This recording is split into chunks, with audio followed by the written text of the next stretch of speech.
oíste mis palabras, las cuales se cumplirán a su tiempo. Oramos, amados hermanos. Señor, te damos gracias por tu amor y tu misericordia. Hemos podido adorarte, exaltarte. Padre mío, hemos podido escuchar especiales, hermosos testimonios, Dios. Qué bendición es estar en tu casa, Dios. Pero necesitamos la parte más importante del culto, y es la palabra de Dios. Porque ella es la que nos instruye, la que nos enseña, la que nos exhorta, la que nos edifica, la que nos consuela, Señor. Yo les pido que quita este siervo inútil, esconda este siervo inútil detrás de la cruz, y que sea el verbo del Espíritu Santo hablando a nuestras vidas, Señor, para su gloria y para su honra. Amén. Pueden sentarse, amados hermanos.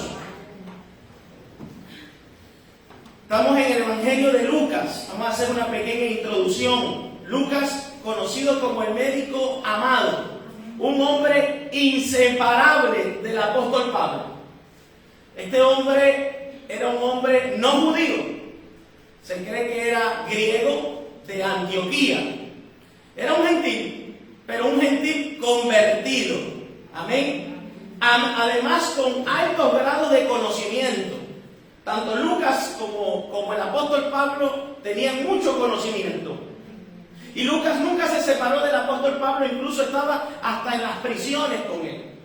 Y escribió el Evangelio de Lucas. ¿Y cuál otro libro?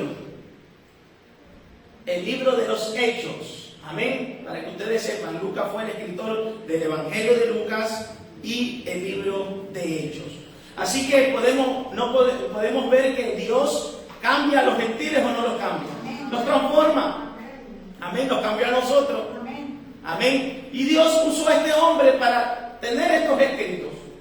Pero cuando usted lee del capítulo 1 al versículo 4, miren lo que dice el versículo 3. Dice: me han parecido también a mí, después de haber investigado.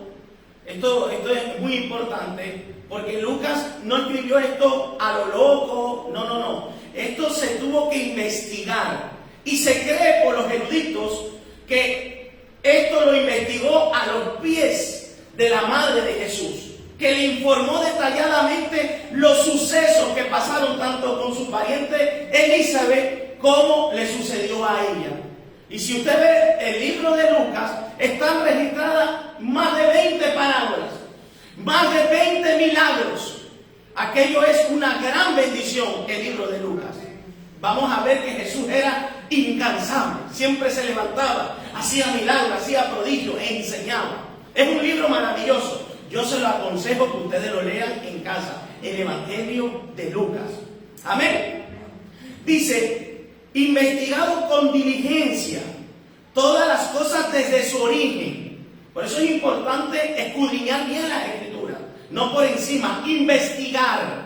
Usó la metodología de la investigación. Amén. Y dice: todas las cosas desde su origen, escribírtelas por orden, oh excelentísimo Teófilo. Y cuando nosotros vamos al diccionario, cuando nosotros vamos a estudiar quién era Teófilo, aunque no hay muchos escritos, se dice que el nombre de Teófilo significa amigo de Dios. Otro griego, pero en este caso Teófilo se cree que era un noble, posiblemente un funcionario muy importante y muy reconocido entre los griegos. Pero estaban interesados de saber sobre la vida ¿de quién? De Jesucristo. Usted tanto va a ver como en el libro de Lucas, y de hecho se lo escribió para Teófilo. Y qué bueno, hermano, porque a través de los escritos el Evangelio también fluye. ¿Cuántos dan gloria a Dios? Pero vámonos al mensaje, vámonos a estudiar lo que yo quiero darles esta preciosa mañana. He titulado este mensaje: no seas incrédulo. Escuchen bien, no seas incrédulo. Vámonos al versículo 5, por favor, amados hermanos. Gabriel, Lucas 1:5. Vamos a repasar qué sucedió aquí. ¿Quién era Zacarías? ¿Quién era Elizabeth? Dice: hubo en los días de Herodes, rey de Judea. ¿Quién era Herodes? Rey de Judea. ¿Qué imperio predominaba en ese tiempo? El imperio romano. Amén. Pero dice que había un sacerdote llamado Zacarías, gloria a Dios, de la clase de Abdías. Cuando dice de la clase de Abdías, es que era hijo de Eleazar o de Itamar. Hubieron por lo menos 24 hijos, príncipes de Israel. Y para estudiar eso, que no me voy a meter eso, usted se puede ir a Primera de Crónica 24:10 y va a entender que todos ellos eran para ministrar en las cosas sagradas del templo. Porque los levitas todos fueron escogidos para ministrar, pero solamente del linaje de Aarón eran sumos sacerdotes que ministraban en el lugar santo y en el lugar santísimo. Correcto, muy bien. Entonces dice que había un sacerdote llamado Zacarías de la clase de Abdías, su mujer de las hijas de Aarón. Cuando dice de las hijas de Aarón, no vaya a creer que Elizabeth es hija de Aarón, es del linaje de Aarón. O sea, ¿eran levitas los dos o no? Eran levitas, amén. Y se llamaba Elizabeth. Ambos, esto mire cómo la Biblia lo describe. Lucas se puso a investigar bien, dice, ambos eran justos. Cuando la Biblia dice justo, ¿qué quiere decir? Que eran rectos. Significa la palabra justo que viven conforme a la ley de Dios. Mire, si usted estudia, hay una brecha del Nuevo Testamento hasta cuando fue el último profeta Malaquías. ¿Cuántos años es esa brecha? 400 años. En esos 400 años, Dios no habló por ningún profeta. No habló. Se levantaron muchas denominaciones. Ahí se levantaron los saduceos, los esenitas, los fariseos, escribas y un montón de denominaciones se levantaron. Un montón de sinagogas. Dios no hablaba por ningún lado. Era algo que se tenía que cumplir. 400 años de soledad. Y el pueblo seguía igual con las tradiciones. Pero en esos 400 años fue la peor decadencia espiritual, moral y política. Jesús llegó en un momento, en un tiempo donde el pueblo, hermano, estaba al revés. Nadie vivía conforme a la ley de Dios. Eran poquitos los escogidos, como Zacarías y Elizabeth, que cumplían la palabra de Dios. Y esto me recuerda ahora mismo. Vivimos en un tiempo, hermanos, que tenemos la palabra de Dios, pero es un tiempo tan peligroso porque la decadencia y la degradación espiritual y moral está dentro de la iglesia. Ya no simplemente en el mundo, sino dentro del pueblo. E Israel estaba totalmente caído. Por eso tuvo que venir Jesús. Él sabe cuándo tiene que llegar. Pero dentro de eso, podemos decir cuando dice, todavía hay 7,000 que no doblan sus rodillas a los Baales. Siempre en la historia, en las dispensaciones, usted va a ver que habrán hombres y mujeres que serán piadosos y rectos. ¿Cuántos quieren ser rectos y piadosos delante de Dios? Entonces dice que ambos eran justos delante de Dios. Mire, no hay nada más hermoso que ver un matrimonio justo, que viven conforme a la palabra de Dios. Un matrimonio que reman juntos. Eso habla de un matrimonio estable, equilibrado. Hoy en día, ¿cómo están los matrimonios? Destruidos por causa del vicio del adulterio, por el vicio de los juegos. ¿Es así o no? Matrimonios destruidos. Pero qué bonito cuando usted ve un matrimonio de la mano, con sus hijos, yendo para la casa del Señor, sirviendo a Dios. Mire, hermano, eso es lo más hermoso. Porque la primera institución que Dios formó fue la familia. Después fue la iglesia, pero primero fue la familia. Por eso es que usted, lo primero que tiene que pastorear es su familia. Su familia es la que tiene que andar bien delante de Dios. Gloria a Dios. ¿Cuántos creen que todavía hay matrimonios justos delante de Dios? Que viven conforme a la palabra de Dios. Cuando los dos reman juntos. Cuando, como decía la hermana Rosa de su negrito, que yo le digo así, y le decía, negrita, no estés triste, esfuérzate. Ellos dos se ayudaban, se apoyaban. Mira, hermano, ese matrimonio, por muy grande que sean los euroclidones, por muy grande que sean las tormentas, se va a mantener firme porque está sobre la roca que es la palabra de Dios. Lamentablemente hoy tenemos dentro de la iglesia matrimonios que duermen juntos, pero que están a kilómetros y kilómetros de distancia en el pensamiento. Hay matrimonios que viven en intimidad, pensando en terceras personas. Matrimonios destruidos y tienen apariencia de piedad. Lo dice en el libro de Timoteo, tendrán apariencia de piedad.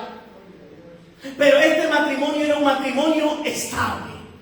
Como el lema del año anterior, estabilidad. Hoy hay poca estabilidad en los hogares. Aquí cantamos, adoramos, aquí ofrecemos sacrificio a Dios y en la casa los platos vuelan, los vasos vuelan, los insultos y las malas palabras vuelan. Y el vecino que está al lado dice, oye, pero ese no es el que adora, ese es el que sale enchaquetado con la corbata, pero ese no es el pastor del movimiento. ¡Qué vergüenza! ¿Sabe qué pasa? Nosotros mismos damos que hablar. Por eso es que hoy en día el evangelio sufre más oposición por sus opositores, por sus expositores, que por los de allá afuera. Porque no hay un testimonio. Pero qué bueno es cuando hay un testimonio como este hogar. Después de 400 años sin hablar Dios, ellos se mantenían justo conforme a la ley. Pero no dice solamente eso, veamos qué dice.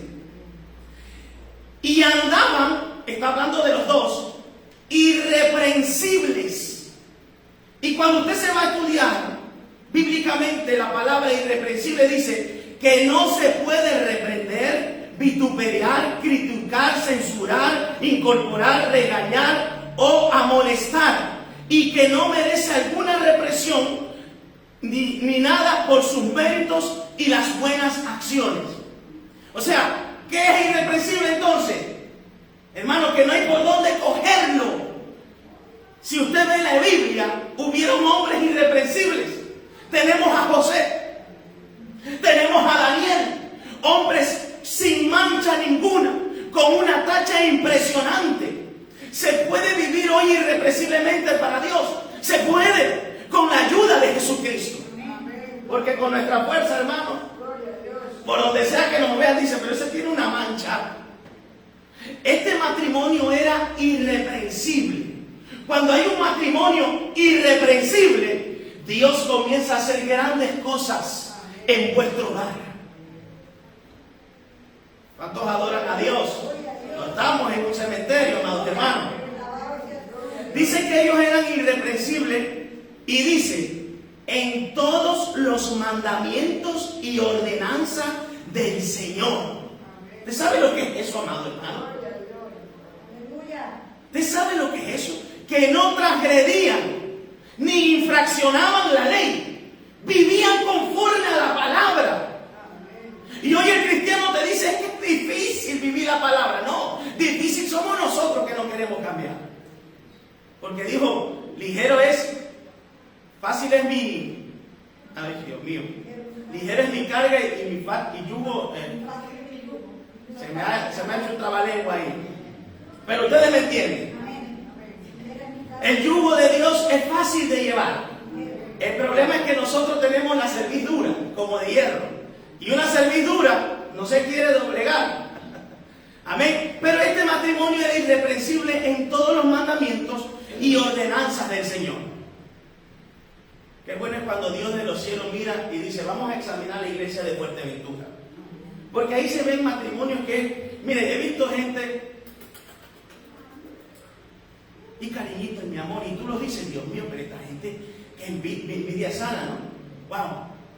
Pero después escuchan, porque al final todo sale a la luz y dicen, eso es lo que muestran, eso es apariencia.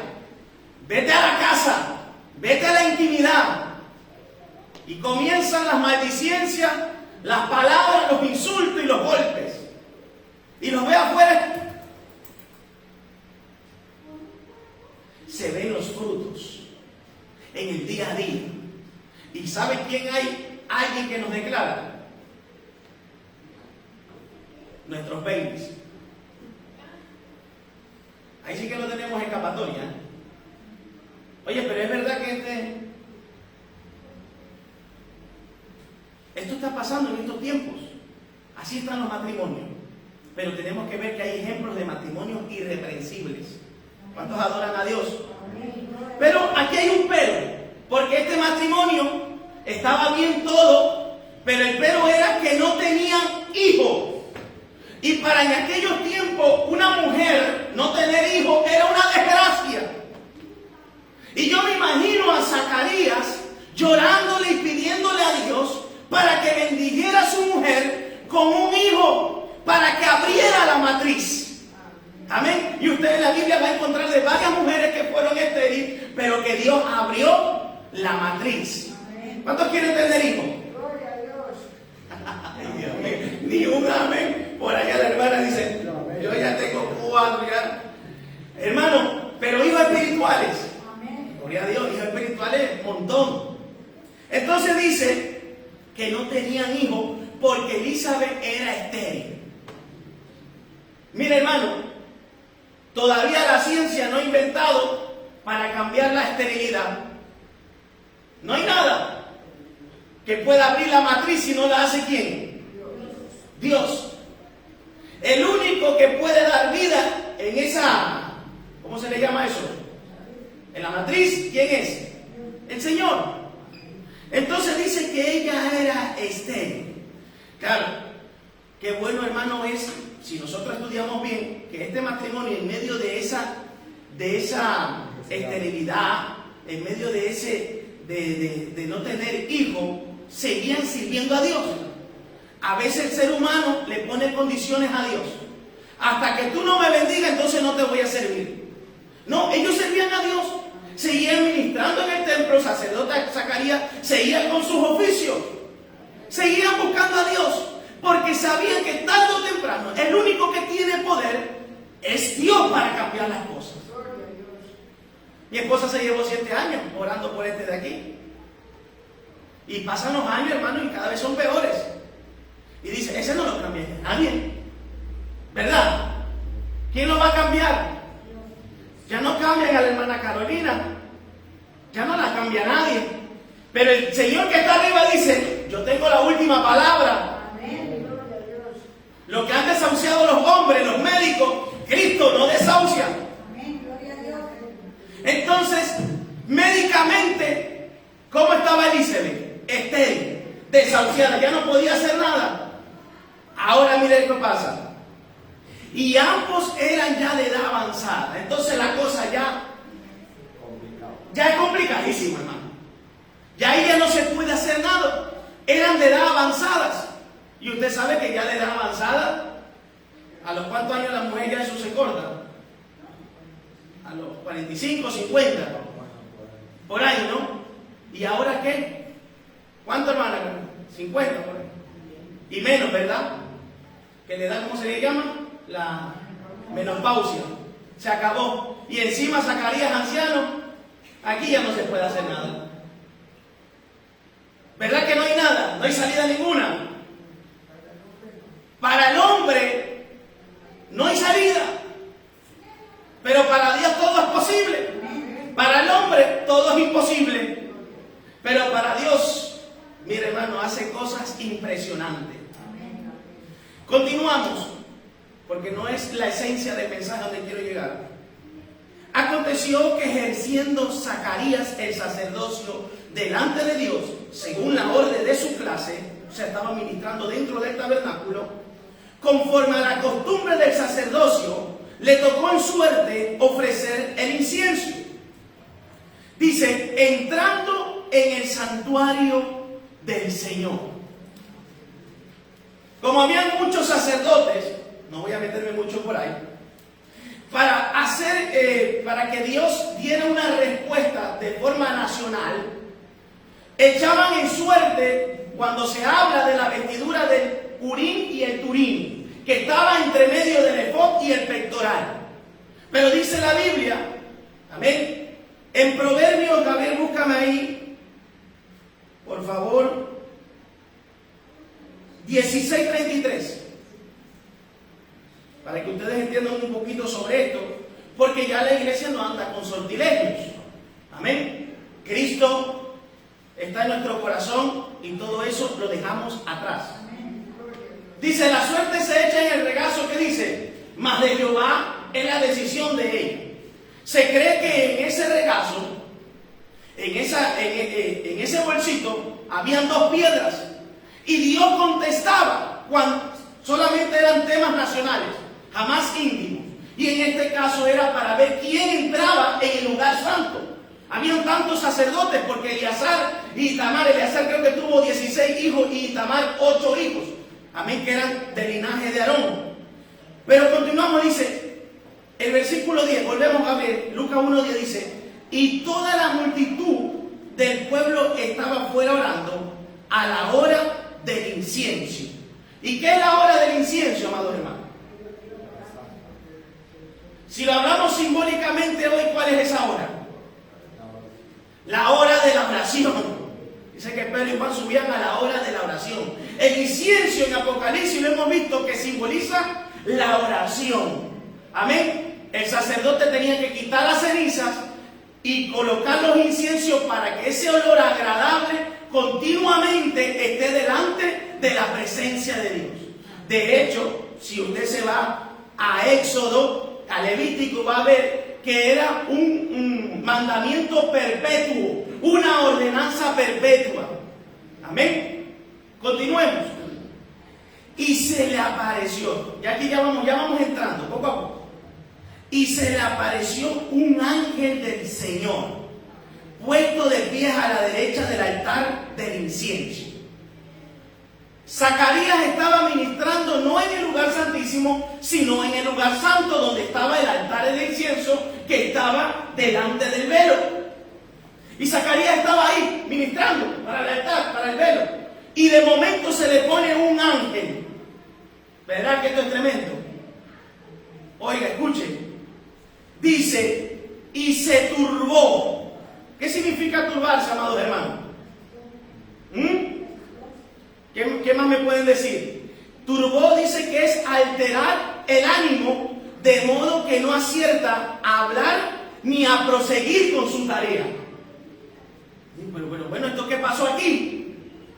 Porque estaban acostumbrados a entrar, pero recibir un ángel del Señor después de 400 años de silencio, tremendo, ¿verdad? Continuemos para que ustedes vayan entendiendo. Y se turbó Zacarías al verle y le sobrecogió temor. O sea, ¿se llenó de qué? De miedo.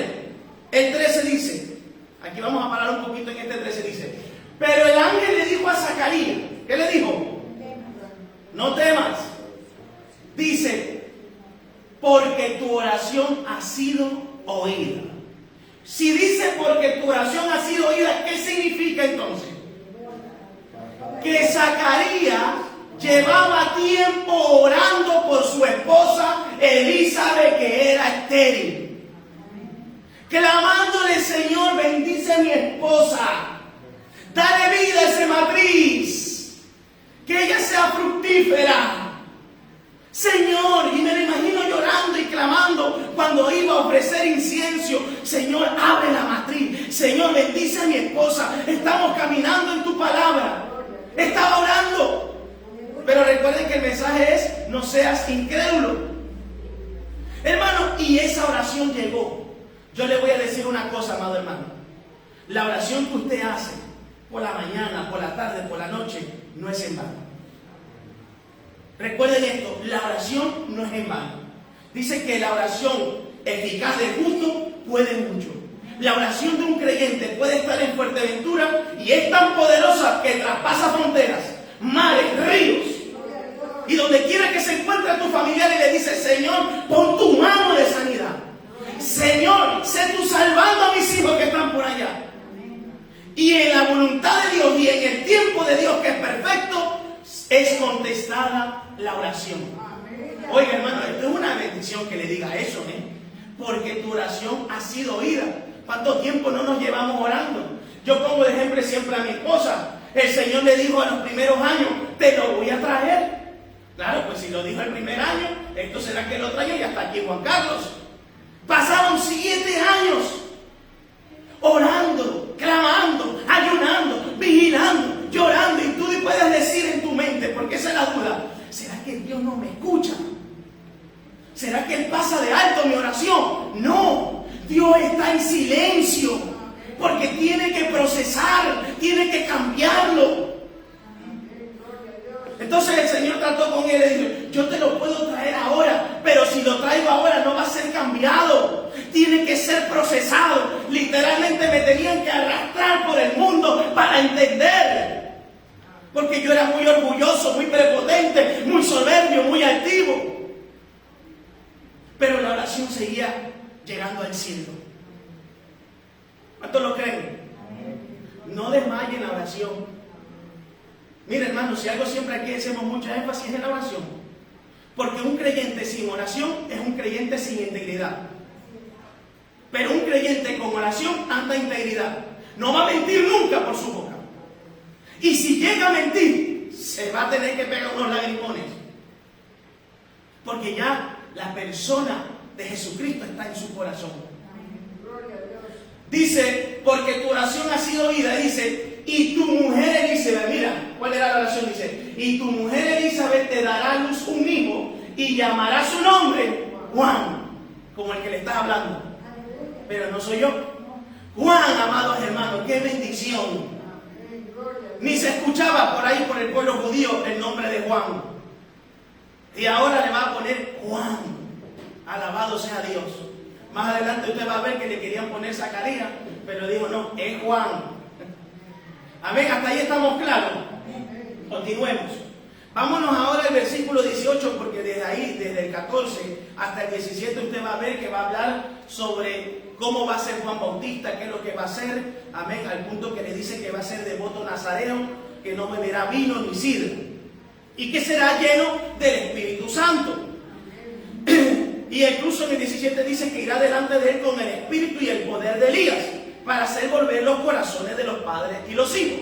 O sea, iba a ser un ministerio grande en Israel. Y amén. Y usted, si ve la palabra, ¿cuál era el mensaje de Juan Bautista? Arrepentimiento. Arrepentíos y convertíos, porque el reino de los cielos se ha acercado. Arrepentíos. Nadie puede escapar de la ira venidera. Amén. Ese era el mensaje de Juan.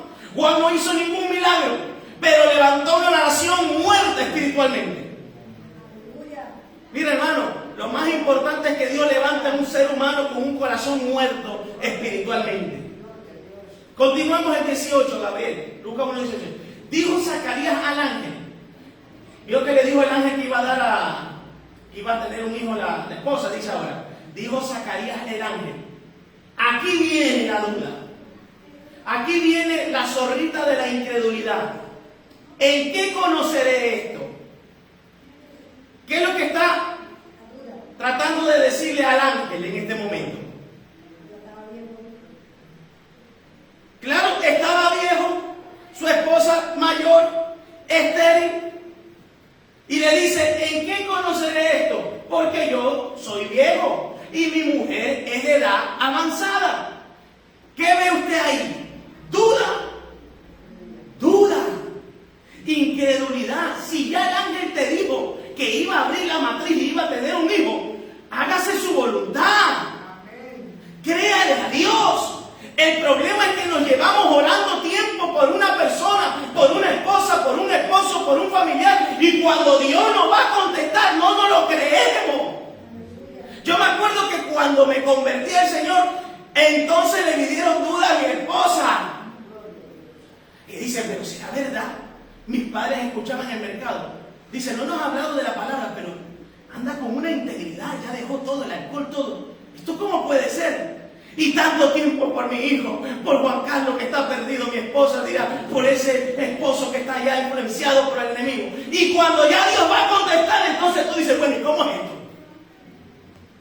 Porque así somos los seres humanos, con nuestro raciocinio tan pequeño, tan humano, tan miserable, digámoslo así. No, a veces no entendemos la grandeza y el poder de su amor y de su misericordia. Que su gracia se extiende de una manera impresionante.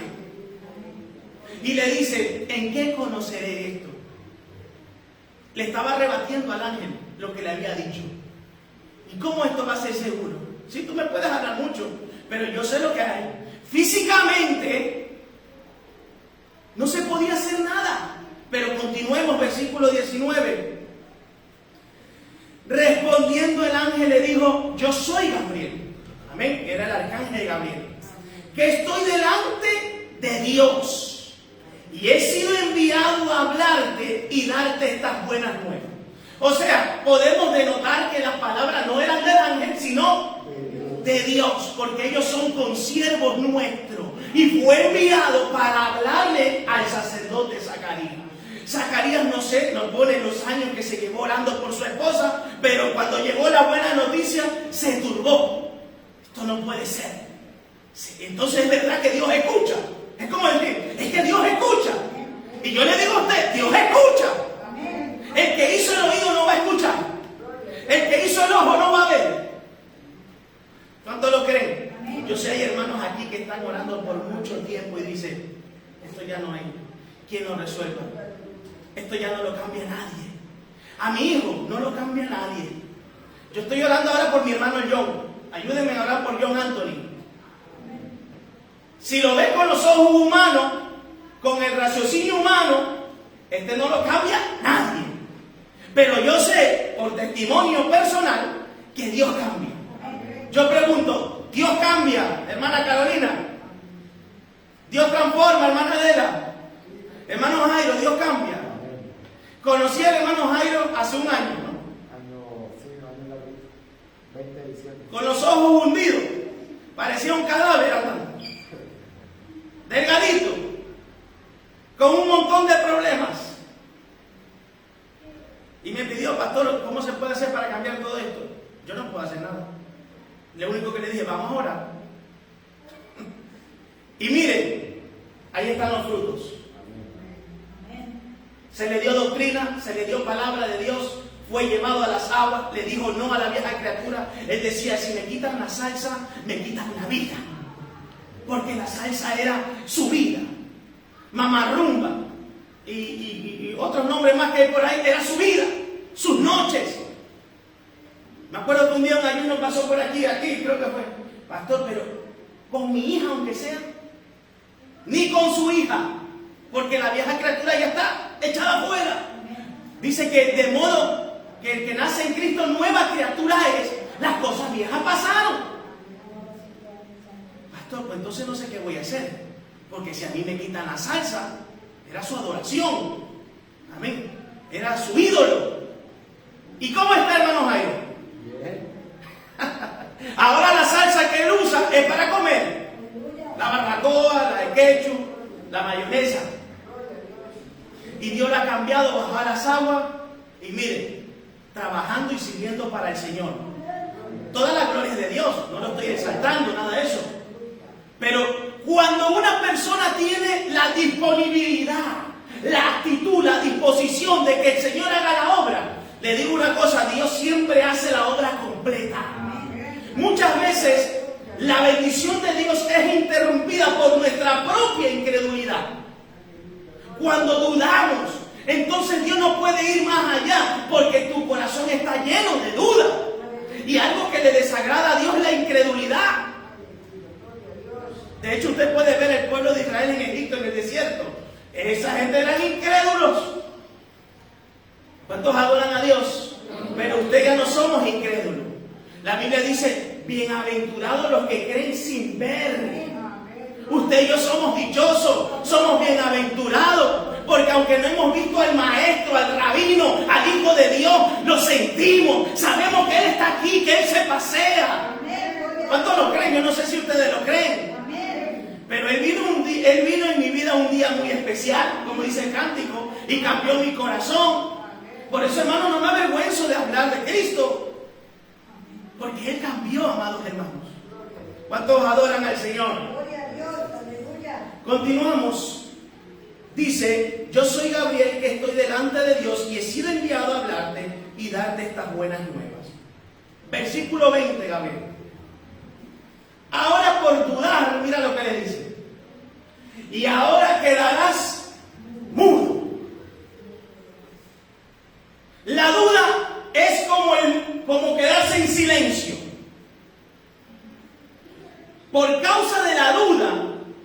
tuvo que pagar ahora unas consecuencias. Lo fácil que era decir, como dijo María, hágase conmigo conforme a tu palabra. Usted va a ver dos diferencias. Se le presenta a Zacarías y después a María. María nunca dudó. María más bien dijo, hágase conmigo conforme a tu palabra. Pero Zacarías dudó, dice, y ahora quedarás mudo y no podrás hablar. Oye, y le dice, hasta el día en que esto se haga. ¿Qué día? Muy bien, dice, por cuanto no creíste. No está diciendo el ángel, sino las palabras de Dios. Dice, por cuanto no creíste en mis palabras, las cuales se cumplieron a su tiempo. Y eso nos pasa a nosotros muchas veces. Somos incrédulos. No creemos a la palabra de Dios. Jesús le dijo que yo voy a resucitar al tercer día. ¿Y qué dijo ese discípulo incrédulo? ¿Cómo se llamaba? El incrédulo Tomás. ¿Y qué dijo? Hasta que yo no lo vea. Y ya no solo eso, porque Tomás era echado para adelante. Hasta que yo meta los dedos en sus llagas, no voy a creer. Y se le aparece, aquí estoy. Mete los dedos. Y le dijo al Señor, no seas incrédulo, sé creyente. El evangelio es por fe, hay que creerle. Yo a veces veo a los hermanos orando en el culto de oración, pero no le veo con esa pasión de creer de lo que están orando. Hermano, y cuando uno ora con incredulidad, dice la Biblia que es como las olas del mar. Salen con un ímpetu por el viento, pero después se desvanecen. No hay que dudar, todo lo que pidieras en mi nombre creyendo, Él lo daría. El problema es que a veces oramos, pero no creemos. Mira, hermano, cuando uno dice creer, uno deposita la confianza en Dios. Muchas veces decimos solamente es tener fe, pero si no hay confianza a aquel que le estoy orando, no depositamos la confianza. Yo cuando oro tengo que creer que estoy orando por mi hijo. Señor, es tuyo. En el nombre de Jesús, tú lo vas a libertar, tú lo vas a traer. Estoy orando por mi esposa, Señor, tú la vas a cambiar. Estoy orando por mi esposo, tú lo vas a transformar. Hay que creerle, hermanos. Por eso yo quiero que usted en esta mañana, a través de la palabra, usted cambie su manera de orar. Y no sea una oración religiosa o rutinaria, sino una oración ferviente en el Espíritu, creyendo de que Dios va a hacer algo en esta isla de Fuerteventura, de que Dios va a cambiar a los brujos, a los hechiceros, que Dios va a hacer algo grande en los matrimonios destruidos, que Dios va a traer jóvenes enganchados al alcohol y a la droga. Hermanos, si eso no fuera así, entonces para nada estamos aquí. Yo tengo que creerle a Dios hasta el último momento. Nuestro hermano Jesús hasta el último momento creyó que Dios podía hacer un milagro, pero estaba claro que si tenía que ser promovido al reino de los cielos, pues gloria a Dios. La cuestión es creer. Cuando tú le crees, hermano, los cielos son abiertos. Dice, le creyó Abraham a Dios y le fue contado por justicia. O Noé creo que fue. Y le fue contado por justicia. 120 años haciendo esa barca y diciendo, viene un diluvio. ¿Usted sabe lo que es la iglesia? Más de 2000 años predicando de que Cristo vuelve. Y la gente dirá, esta gente sí que llevan años predicando. Y no viene. Dice, hasta que se cerró el arca. Y todos murieron, solamente 8 fueron salvos. Porque un hombre le creyó a Dios. Mira, hermano, en todos los tiempos, cuando alguien le cree a Dios, suceden cosas maravillosas. Moisés le creyó a Dios. Abraham le creyó a Dios. Daniel le creyó a Dios. Sadrach, Mesach y Abednego le creyeron a Dios. No se van a adorar, no se van a postrar a la imagen. No nos vamos a postrar. ¿Cómo que no? Caliéntame 7 veces más ese horno. Esta gente no sabe con quién se está metiendo. No hay problema, calienta todo lo que tú quieras. Y lo metieron. Y los que lo metieron se quemaron, se murieron. Y ellos solamente, lo único que sirvió el fuego fue para quemar las ataduras de las manos y de los pies. Y dice que ni sus ropas olían a quemado, porque creyeron, porque tenían puesto la confianza en aquel que predicaban y hablaban. El problema es que a veces decimos tener fe y la confianza no está. Yo siempre les he hecho una ilustración con este hombre que pasaba esas cuerdas en esos barrancos y pasaba con una carretilla. Y el camarógrafo que le pregunta a la gente, ¿ustedes tienen fe de que ese hombre es capaz de pasar por esa cuerda con la carretilla? Y todos, de una manera ferviente, dijeron, sí, creemos, ¿verdad? Es historia y es verdad lo que sucedió. Pero cuando el camarógrafo le preguntó, ¿cuántos están dispuestos a sentarse en esa carretilla y que él los pase? No se escuchó ni un sí. El problema es confiar. Muchos dicen tener fe, pero no confían en Dios. La confianza se ve que aunque no haya nada, aunque yo no toque nada, Dios puede hacer algo. Ahí estaba Zacarías orando con fe, creyendo. El problema de Zacarías fue que cuando vino la buena noticia dijo, esto no puede ser. Mire, hermano, Dios va a bendecir esta iglesia. Y Dios va a bendecir su vida si nosotros quitamos la incredulidad de nuestro corazón. Yo le aconsejo y lo exhorto en el amor de Cristo a que quite la duda y la incredulidad. Mire, hay veces que uno ve a una familia o un hermano, una hermana y dice, yo creo que hemos orado tanto, yo creo que ya no lo cambia. Y viene el Señor y por la noche te peñeca y dice, ¿cómo que no lo cambia? Tu deber es seguir orando. No, pero Señor, es que ya hemos agotado todo. Es que cuando se agota todo, entonces entro yo a la escena. Es que es así, hermano. Dios a mí me asombra. Si hay algo grande, una de las maravillas, una de las especialidades de Dios, es que Dios cambie el corazón. Yo creo que ese es el mayor milagro. Porque levantar un paralítico, levantar un ciego está muy bonito, pero cambiar el corazón, que es lo más duro del ser humano. Ay, Dios mío, eso solo lo puede hacer la bendita obra del Señor. ¿Cuántos adoran a Dios? Continuamos. Versículo 21.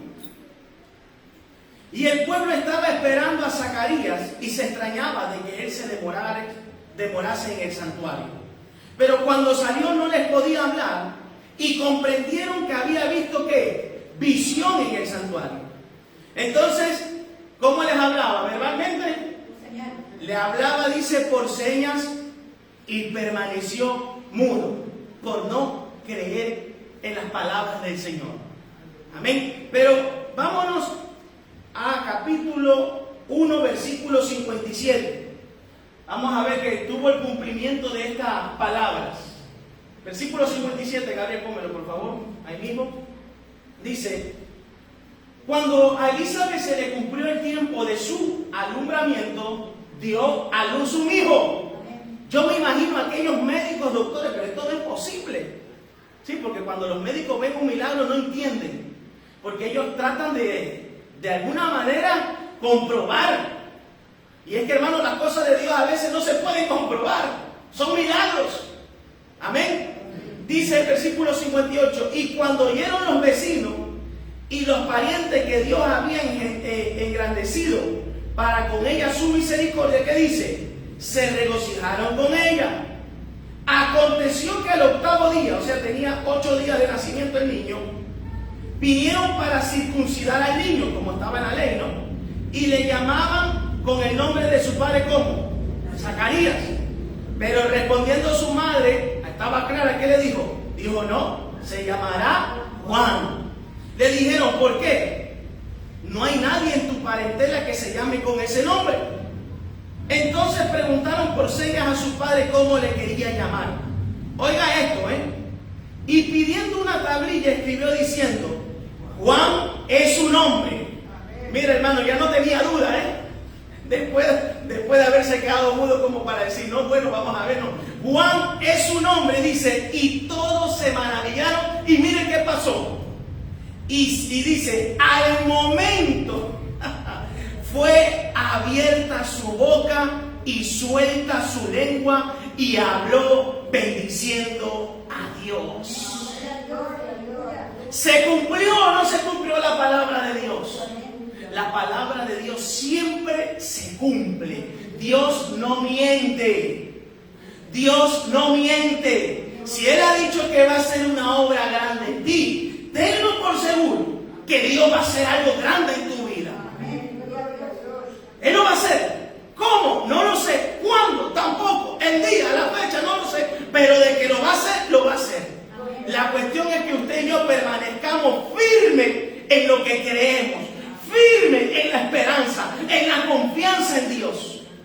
Y más adelante veremos los resultados. Y si no lo vemos, pues ya lo verá nuestra familia, que la oración de usted y mía no fue en vano. Yo soy resultado de una oración de fe. Nuestra hermana Carolina es resultado de una oración de fe. Nuestro hermano Jairo es resultado de una oración de fe. Amén. Gloria a Dios. ¿Cuántos lo creen? Nuestra hermana Rosa, resultado de una oración de su esposo con fe. Y vamos a ver más resultados, porque cuando hay oración suceden maravillas. Gloria a Dios. Nos ponemos en pie porque el tiempo ha avanzado mucho y no quería extenderme mucho en esta palabra. Entonces, examinémonos dentro del corazón y preguntémonos si hay incredulidad o duda en nuestros corazones. Y si la hay, dígale al Señor: